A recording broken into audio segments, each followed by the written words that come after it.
Regional leaders are sidelined and no local body elections are allowed to be held. இங்கே கடந்த பல மாதங்களாக பல ஆண்டுகளாக உள்ளாட்சி தேர்தல்கள் நடத்தப்படவில்லை. The vibrant industrial and textile sectors are in terminal decline.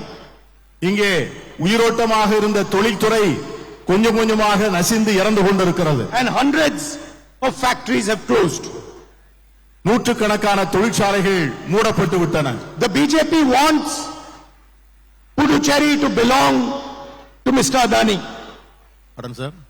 The BJP wants Puducherry to belong to Mr. Adani. இங்கே பிஜேபி அரசு தாங்கள் நினைக்கின்ற எண்ணங்களையும் சித்தாந்தங்களையும் மட்டுமே இங்கே நடைமுறைப்படுத்த வேண்டும் என்று நினைக்கிறது. The strategic Karaikal port has already been sold to him. I am not able to hear you. The strategic Karaikal port has already been sold to him. இங்கே இருக்கின்ற காரைக்கால் துறைமுகம் ஏற்கனவே விலை கூறி விற்கப்பட்டு விட்டது. And he has incorporated Adani Electricity Puducherry Limited, which indicates that your electricity is also going to be given to him. இங்கே இந்த புதுச்சேரியிலே பாஜக அரசு தொடர்ந்தால் இந்த மாநிலத்தில் இருக்கின்ற மின்சாரம் முதற்கொண்டு அத்தனை அரசாங்க இயற்கை வளங்களும் அதானி குழுமத்திற்கு விற்கப்பட்டுவிடும் என்று நான் எச்சரிக்க விரும்புகிறேன். Today Puducherry is leading in fake medicines.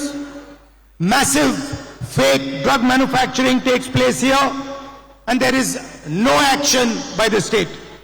இங்கே நிறைய அளவிலே உற்பத்தி தொழில் நடந்து கொண்டிருந்தது, வேலை வாய்ப்புகள் இருந்தன.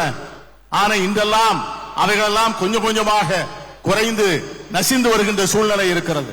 Spurious drugs are spent across the country.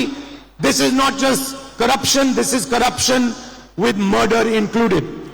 போலி மருந்துகள் அதிக அளவிலே தயாரிக்கப்பட்டு அவைகள் சந்தைக்கு வருவதால் அது ஊழல் லஞ்சம் மட்டுமல்ல, ஜனநாயகத்தினுடைய ஆன்மாவையே கொலை செய்யக்கூடிய அளவிற்கு படுபாதகமான கலப்பட தொழிலாக அந்த போலி மருந்துகள் நடமாடுகின்றன.